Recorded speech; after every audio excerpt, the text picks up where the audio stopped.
નમો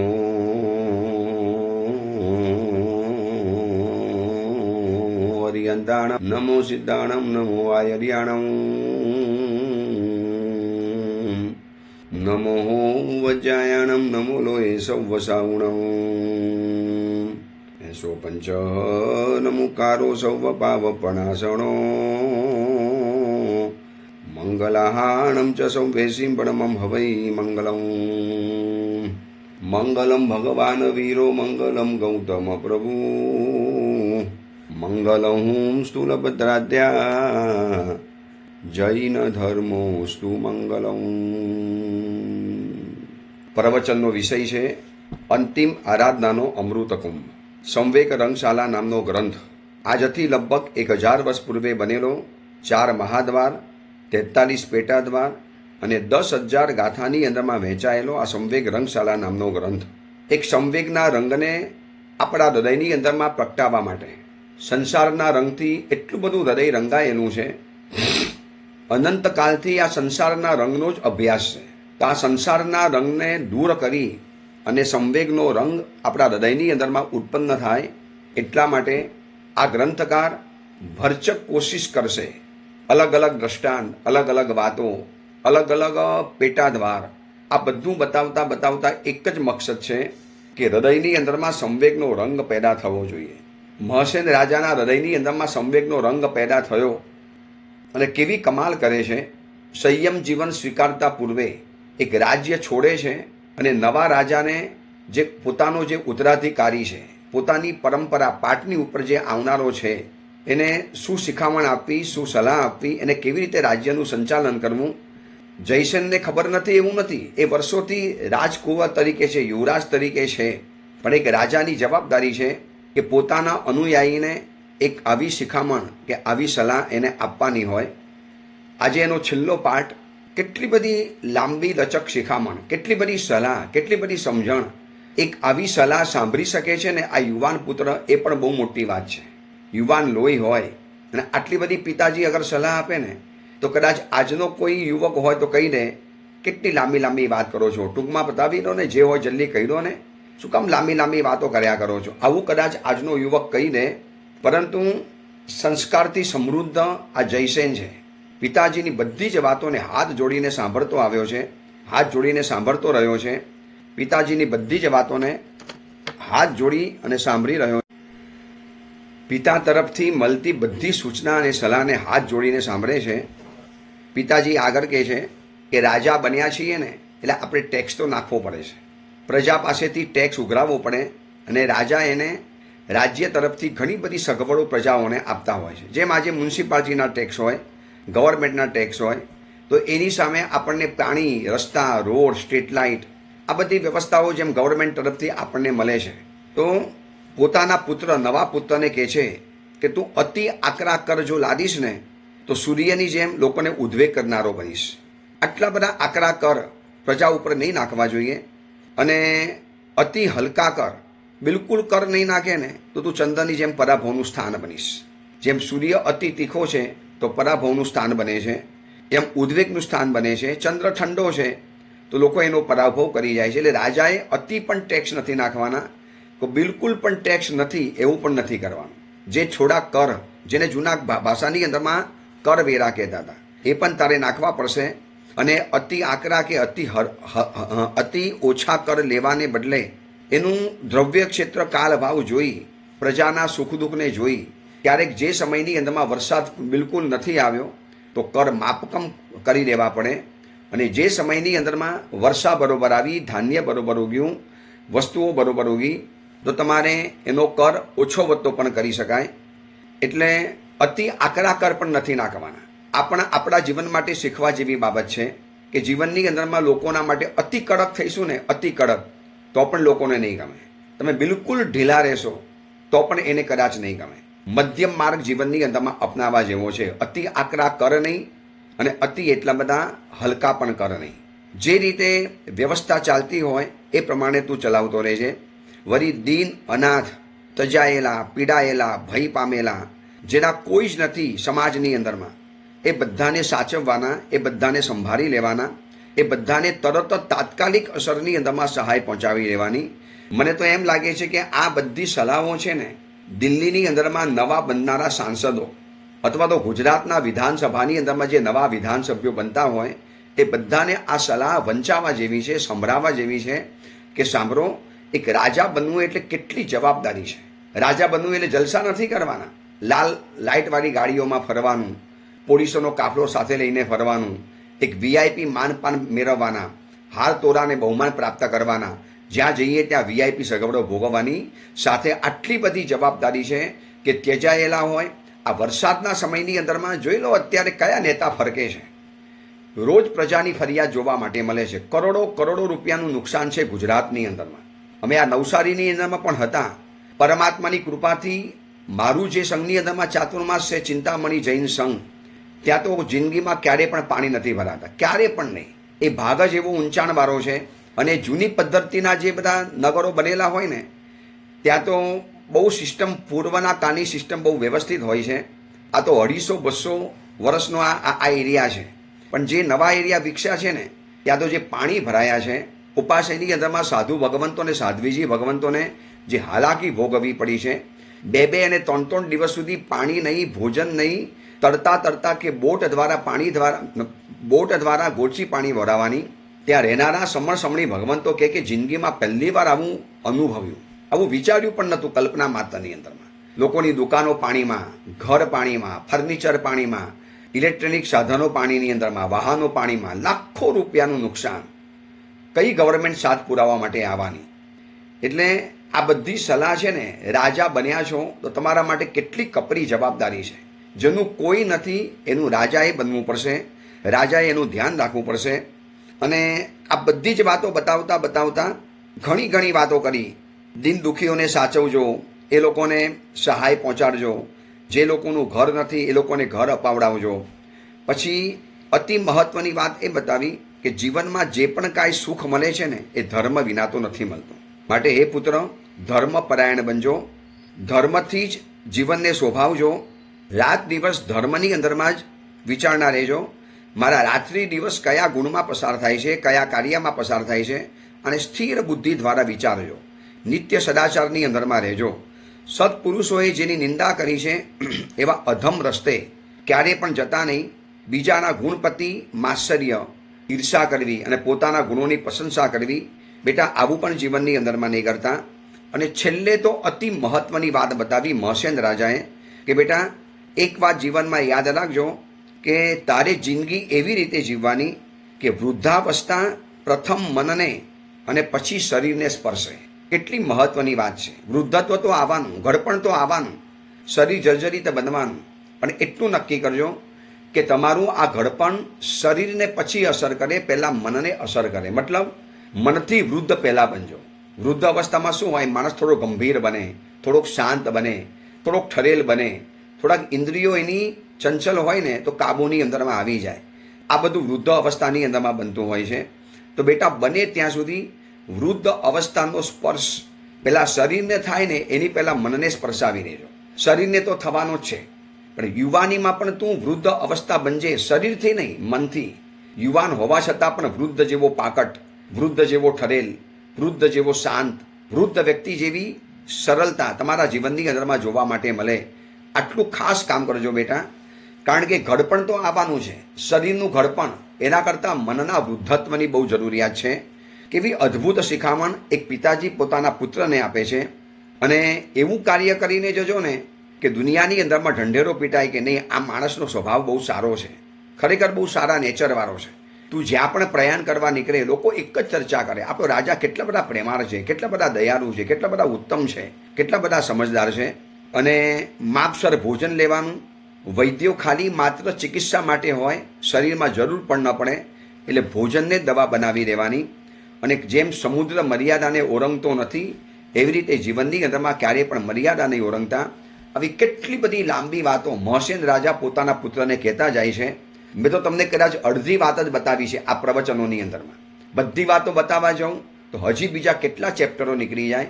પણ આ બધાનો છેલ્લે સાર એક જ છે, એક જ સાર નીકળે કે રાજ્ય સત્તા મળી છે ને એ જલસા કરવા માટે નથી મળી, વૈભવ ભોગવવા નથી મળી, પણ એક જવાબદારી છે. આ જાઓ જલાલી નથી, આ એક તમારા માથે જવાબદારી છે. તમારે સમજવું પડશે. તમારે તમારી આ જવાબદારીને બરોબર પરિપૂર્ણ રીતે પાલન કરવી પડશે. તમારી આ જવાબદારીને તમારે સમજતા શીખવું પડશે, તો જ તમે રાજા તરીકે ગણાશો. હવે આજના કયા રાજાને કોણ આવી શિખામણ આપી શકે છે? આજના રાજા એટલે આજના મંત્રીઓ ગણાય, આઈએસ ઓફિસરો હોય, કલેક્ટર હોય, પોલીસ કમિશનરો હોય. કોણ આ બધાને શીખવાડવા જાય? જો કેવા રોફ મારે, કેવી દાદાગીરીઓ કરે. અરે એના દીકરાઓ પણ દાદાગીરી મારે. હું પોલીસ કમિશનરનો દીકરો છું, હું ફલાણાનો દીકરો છું, હું મારી પાસે આ ઓળખાણ છે, મને આ વ્યક્તિ ઓળખે છે, મને આ વ્યક્તિ પહેચાને છે. આવા કેટલી જાતના રોફ મારતા જાય. આ બધાને શાંત કરવા માટે એક પિતાજી પોતાના પુત્રને આ વાત બતાવે છે. મસેન રાજાએ વિવિધ યુક્તિ પ્રયુક્તિઓથી શિખામણ આપી સામંત અને મંત્રીઓને પણ સમજાવે છે. સામંતોને કીધું કે આ સુધીની અંદરમાં તમે મારી આજ્ઞાની અંદરમાં રહ્યા છો. આજ્ઞામાં રહ્યા છો એટલે આ એક વ્યવહાર અને પરંપરા હતી માટે. બાકી તમે બધા પણ સારા છો. કોઈ મારે તમને આજ્ઞામાં નથી રાખવા, પણ તમે મારી આજ્ઞાની અંદરમાં રહ્યા, તમે મારી અંડરમાં રહ્યા. બસ એવી જ રીતે આ મારા પુત્રને પણ તમે એવી રીતે સાચવજો, એવી રીતે એની આજ્ઞામાં રહેજો. એની આજ્ઞાનું ઉલ્લંઘન નહીં કરતા. એ કંઈ તમને ઓર્ડર નથી આપવાનો, એ તમને આજ્ઞાઓ નથી છોડવાનો. પણ હવે જ્યારે તમારો ઉપરી છે, તમારો રાજા છે, તમારો કેપ્ટન છે, તો તમારી જવાબદારી બને છે કે એની આજ્ઞાનું પાલન કરવાનું. કોઈ પણ રાજા, કોઈ પણ ગુરુ કે કોઈ પણ વડીલ હોય ને, એની આજ્ઞા જ મહત્વની. જો એની આજ્ઞા જ પાડવાની ન હોય, એની ઈચ્છાને જો સ્વીકારવાની જ ન હોય, એની વાતને જો માનવાની જ ન હોય, તો પછી રાજા બનવાની કોઈ જરૂર જ નથી રહેતી. રાજા બનીને કરવાનું શું? જો એની આજ્ઞા ન પાડવાની હોય, એની વાતોને ન સ્વીકારવાની હોય. એટલે સામંતોને કીધું કે બરોબર એની આજ્ઞાનું પાલન કરજો, એના અંડરની અંદરમાં રહેજો, એને સાથ અને સહકાર આપજો જેમ મને આપ્યો તમે. મંત્રીઓને પણ કીધું કે મંત્રીશ્વર, આ સુધીની અંદરમાં તમે તમારી બુદ્ધિ દ્વારા આ રાજ્યનું સંચાલન કર્યું છે. રાજા તો ખાલી એક નામનો હોય છે, આખું સંચાલન મંત્રીમંડળ કરતું હોય છે. તમે ખૂબ સુંદર રીતે આ બધું સંચાલન કર્યું છે. બસ હવે મારી પણ તમને ભલામણ છે કે જ્યારે પણ જરૂર લાગે ત્યારે સાચી સલાહ આપતા આ નવા રાજાને તમે અચકાતા નહીં. તમે આ સુધીની અંદરમાં મને ઘણી સાચી સલાહ આપી છે. તમે એવું પણ નથી વિચાર્યું કે રાજાને કેવું લાગશે, રાજાને ગમશે કે નહીં ગમે. મંત્રી તરીકેની તમારી જવાબદારી છે કે તમને યોગ્ય વાત લાગે તમારે એક વખત તો રાજાને હિંમતથી કહી દેવાની. અને રાજાની પણ જવાબદારી છે કે મંત્રીની વાતોને સમજવાની. અને આ બાજુ સેનાપતિને પણ કીધું કે વફાદારીપૂર્વક તમે સેનાનું સંચાલન કરજો. સેનાપતિજી, તમારી વફાદારીની ખૂબ જરૂર છે આ આપણા રાજ્યની અને સીમાઓની સુરક્ષા કરવા માટેની. બિલકુલ વફાદાર. બીજા રાજાઓ ફોડવાની કોશિશ કરશે, લાંચ આપવાની કોશિશ કરશે, તમને રિશ્વત આપવાની કોશિશ કરશે, તમને એના પક્ષની અંદરમાં લેવાની કોશિશ કરશે, એના દ્વારા આ રાજ્ય ઉપર હુમલો કરવાની કોશિશ કરશે.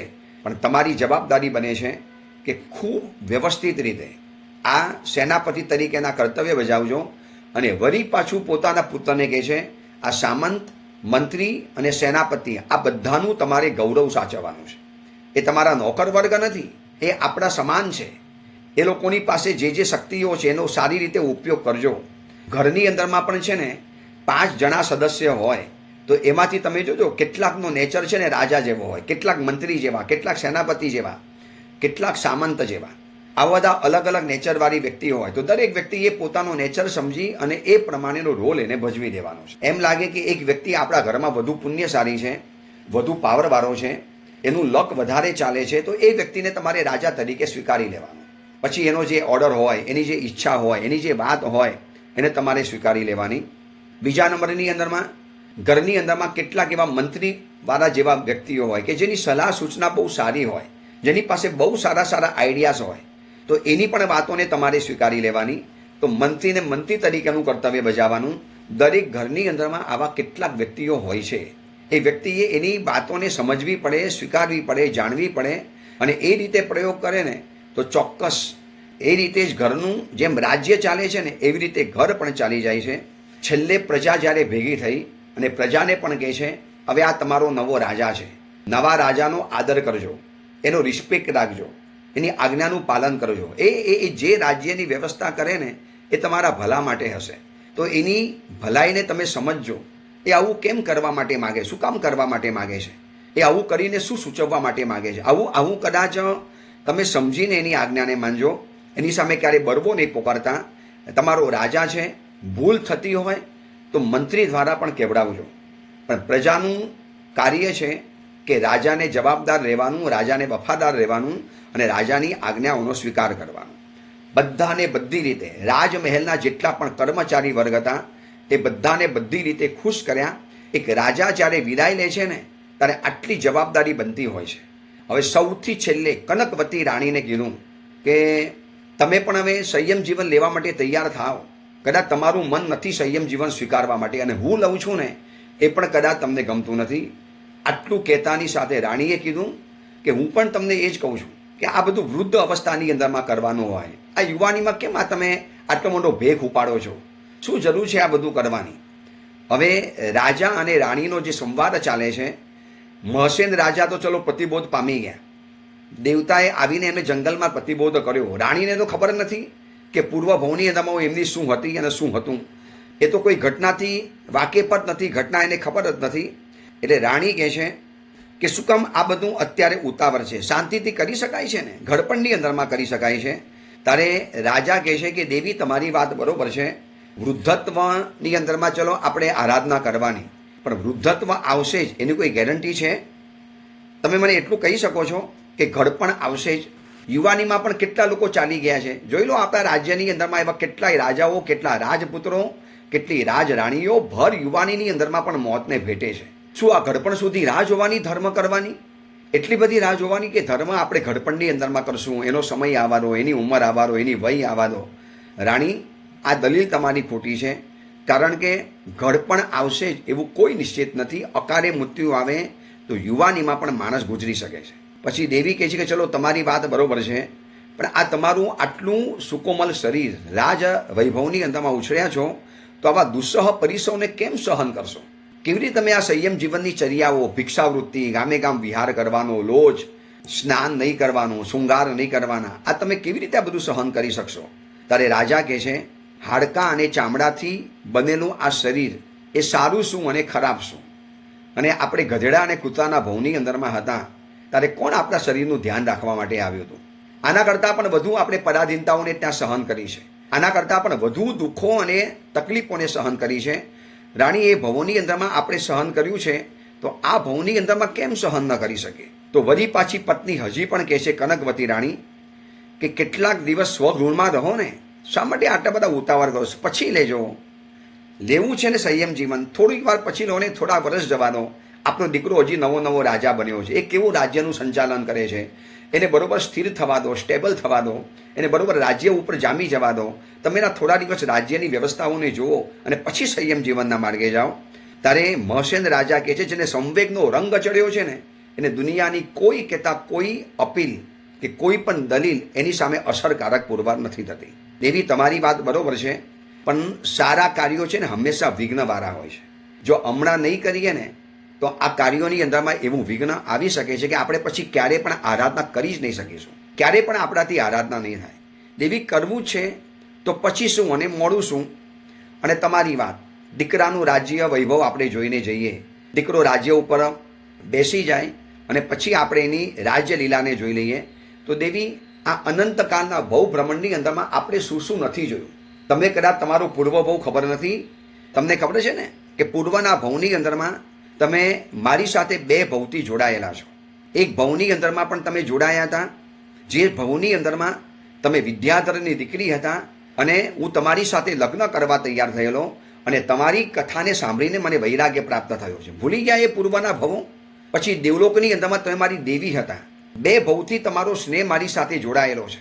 એ વિદ્યાધરના ભવની અંદરમાં તમારી સાથે લગ્ન કરનારા યુવકે સંયમ જીવન સ્વીકાર્યું અને હું તમારી ઉપર મોહાંત બનેલો.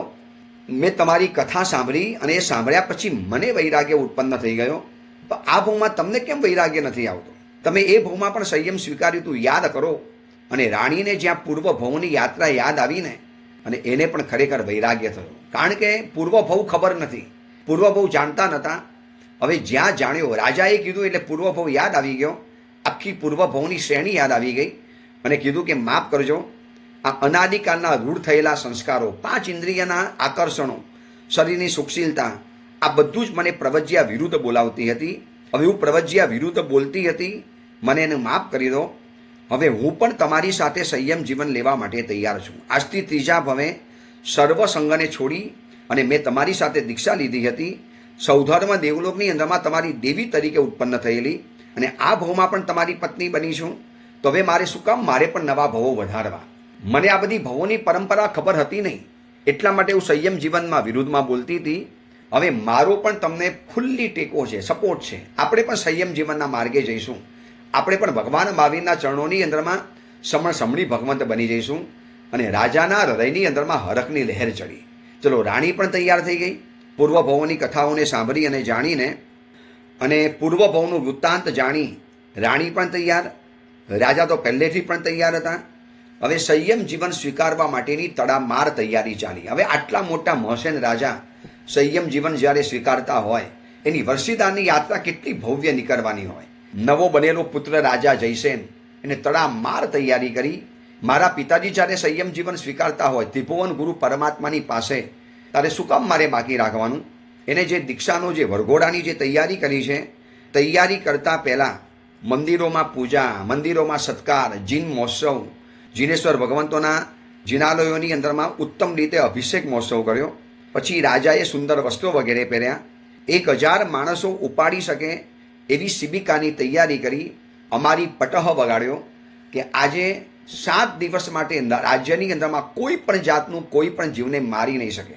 બીજા નંબરની અંદરમાં બંદીખાનેથી લોકોને છોડી મૂક્યા, લોકોના દાન માફ કરી લીધા, લોકોના ટેક્સ માફ કરી લીધા, સેવક વર્ગનું સન્માન કરી લીધું, યાચકોને મોં માગ્યું દાન આપવાની અંદરમાં આવ્યું. પ્રજા તો હર્ષથી ઘેલી બની છે. રાજ્યના રસોડા તરફથી જમવા કરવાનું નક્કી થઈ દીધું કે હવે રાજ્યના રસોડે આવીને બધાએ જમવાનું. આખા નગરની અંદર એક તો મહસેન રાજા લોકપ્રિય હતા જ, એમાં પણ પરમાત્મા મહાવીર જ્યારે આવીને બેઠા છે, ભગવાન આવીને સમવસર્યા છે, અને એમની પાસે જ્યારે સંયમ જીવન લેવા માટે પોતાનો રાજા તૈયાર થયો છે, રાજા અને રાણી શિબિકાની અંદરમાં બેઠા. 1000 માણસો ઉપાડી શકે એવી સુંદર શિબિકાનું આયોજન કરવાની અંદરમાં આવ્યું છે. પડાપડી થાય, તુમુલ અવાજ થાય, આકાશ અને પાતાલ એક થઈ જાય એવા ભેરી વાગ્યા, જલ્લરી વાગ્યા. એ સમયના વાજિંત્રો, ઢોલ, નગારા, શંખ, થારીડંકા, ઝાલરો વાગતી જ ગઈ. જાણે કે ગંભીર દુંદુભીના અવાજથી અને અસંખ્ય શંખમાંથી પેદા થયેલો અવાજ, એનાથી આકાશ પણ ગાજવા લાગ્યું. જાણે કે પ્રલયકાલના પવનથી ખરભરેલો ક્ષીર સમુદ્રનો અવાજ કેવો આવે એવા પ્રકારના અવાજો પેદા થયા. આખા નગરની અંદરમાં ઉત્સવનું વાતાવરણ છે. આગળ વારાંગણાઓ નૃત્ય કરી રહેલી છે, દિલ લઈને નૃત્ય કરે છે પોતાના રાજાની વર્ષીદાનની યાત્રાની અંદરમાં. રાજા અને રાણી હાથ જોડીને બેઠા છે શિબિકાની અંદરમાં. બધાને બધા પ્રકારનું દાન આપી દીધું છે. રાજા મહસેનના હૃદયની અંદરમાં જે સંવેગનો રંગ પેદા થયો છે, બસ પ્રભુ મહાવીરના ચરણોની અંદરમાં જઈ હવે તો સંયમ જીવન સ્વીકારવું છે. પાછલા 7 ભવોની કથા સાંભળી છે. આવા પરમ વૈભવની સાથે સમવર્ષણની અંદરમાં પહોંચ્યા.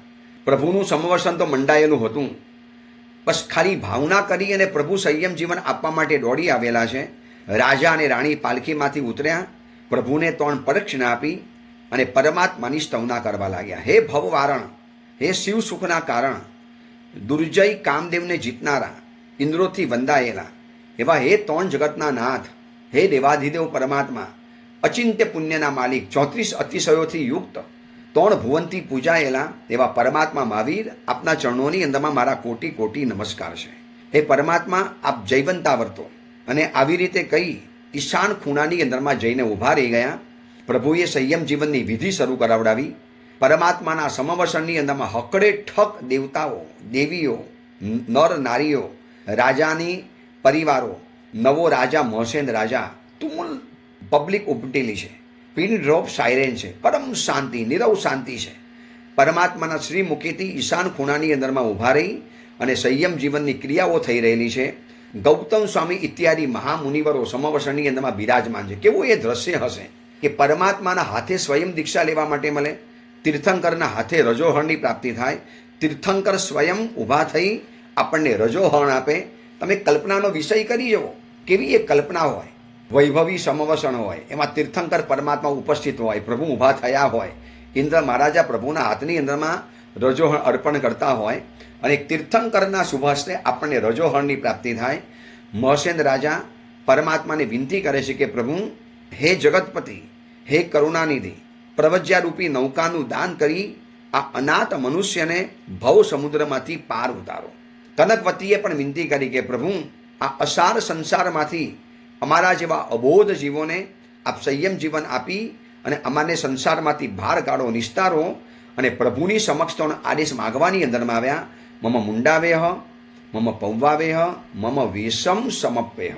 આ ત્રણ વિનંતી ઈશાન ખૂણાની અંદરમાં જઈને કરી અને પરમાત્માએ સંયમ જીવનનું દાન કર્યું. પ્રભુના હાથે રજોહરણ મળ્યું. મસેન રાજાનો મર મયુર નાચી ઉઠ્યો, દિલ લગાવીને નાચે છે, જાણે કે ત્રણ ભુવનનું સામ્રાજ્ય પ્રાપ્ત થયું હોય, ત્રણ જગતનું દાન પ્રાપ્ત થયું. આટલું મોટું રાજ્ય છોડ્યું છે એની એમને કોઈ ચિંતા નથી, પણ એની સામે સંયમ જીવનનું રાજ્ય પ્રાપ્ત થયું છે એનો પરમ આનંદ, નિરવધિ આનંદ છે. રાજા અને રાણી હવે સમણ સમણીના વેશની અંદરમાં શોભી રહેલા છે. મસ્તક ઉપરથી મુગટ ગયો અને મસ્તક વાર વગરનું પણ બની ગયું.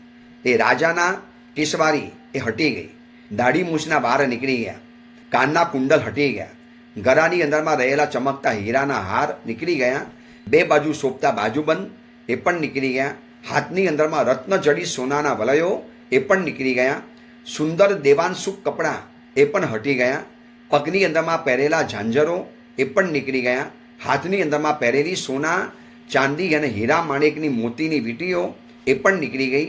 કનકવતી રાણીના પણ કેશ કલાપ નીકળી પડ્યો. સફેદ સુંદર વસ્તુઓની અંદરમાં રાજા અને રાણી પ્રભુની સમક્ષ આવીને ઊભા છે.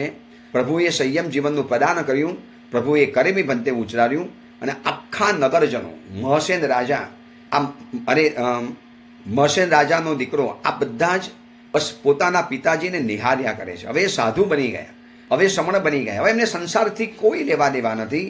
અને પરમાત્માએ કનકવતી સાધ્વીજી ભગવંતને ચંદનબાલાના ગ્રુપની અંદરમાં સોંપી દીધી અને આ બાજુ મહસેન રાજાને સ્થવિરોની બાજુની અંદરમાં સૂત્ર અર્થ ભણાવવા માટેના સોંપી દીધા. દીક્ષાના પહેલા જ દિવસથી સંયમ જીવનની આરાધના શરૂ.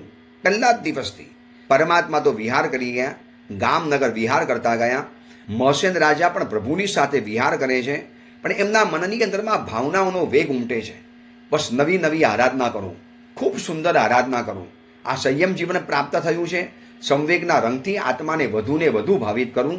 સંવેગનો રંગ તો ચડેલો હતો, દિન પ્રતિદિન સંવેગનો રંગ ચડે છે. તીવ્ર તપસ્યા, ઘોર તપ, વિશિષ્ટ અભિગ્રહ, જાત જાતની પ્રતિમાઓ, જાત જાતના નવા તપો કરવાના, અનેકવિધ તપ કરી અને શરીરને કૃશ બનાવી દીધું. પ્રભુની સાથે વિચરે છે.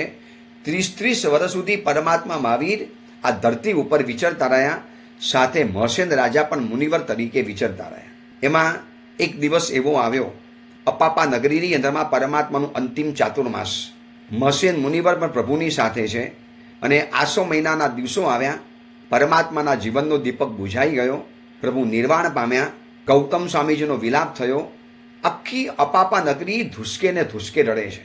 મહસેન રાજા પણ શોકની અંદરમાં ગરકાવ થઈ ગયા, પણ એમને એમના શોકને એક નવી દિશા આપી કે જો આવા તીર્થંકર પરમાત્માને પણ જો યમરાજા છોડી ન શકતા હોય, જેના પાદપીઠને ઇન્દ્રો પણ નમસ્કાર કરે છે, જેમની પાસે ઇન્દ્રો રોજ આવે છે, જેમની પાસે આવીને ઇન્દ્રો રોજ નમસ્કાર કરે છે, જેમના ચરણ અંગૂઠાને દબાવતાની સાથે લાખ યોજનનો મેરુ પર્વત હલી ગયેલો હતો, પૃથ્વીને જે છત્ર કરી શકે, મેરુનો દંડ કરી શકે, આવા સામર્થ્યશાળી અને શ્રેષ્ઠ પ્રાતિહાર્યોથી યુક્ત, અષ્ટ પ્રાતિહાર્યથી શોભતા એવા તીર્થંકર પરમાત્મા ઉપર પણ જો યમરાજાનું જોર ચાલતું હોય તો અમારા જેવા અસાર શરીરવાળાને તો શું પૂછવાનું, શું ન થઈ શકે. મારું પણ આવું મોત આવવાનું છે એક દિવસ, તો કેમ મોત આવતા પહેલાં હજી પણ વધુ સંવેગની આરાધના ન કરી લઉં? કેમ હજી વધુ આરાધના ન કરું? અને પરમાત્માના નિર્વાણના કારણે આ મુનિવરના મનની અંદરમાં જે મનોમંથન શરૂ થયું છે, હવે એ મનોમંથનના વિપાકનાથી જ એ ગૌતમ સ્વામીજી પાસે જશે અને ગૌતમ સ્વામીજીની પાસે જઈ અને અંતિમ આરાધના કેવી રીતે કરી શકાય, જીવનના સમયને કેમ શોભાવી શકાય. ગમે તારે મોત આવી શકે છે. આ પ્રભુના નિર્વાણને નિહાળ્યું આવા તીર્થંકર પરમાત્માને પણ જો મોત આવી શકે છે તો મારું તમારું તો શું ગજું કહી શકાય. આ ભાવનાની અંદરમાં ચડ્યા. હવે ગૌતમ સ્વામીજી પાસે જઈ અને ગૌતમ સ્વામીજી કેવી રીતે આખો આરાધનાનો ઉપદેશ આપે છે એ વાત આપણે આવતીકાલથી શરૂ કરીશું. એ જ મંગલ કામના મંગલ ભાવના. જીનાગના વિરુદ્ધ કાંઈ પણ બોલાયું હોય તો મિચ્છા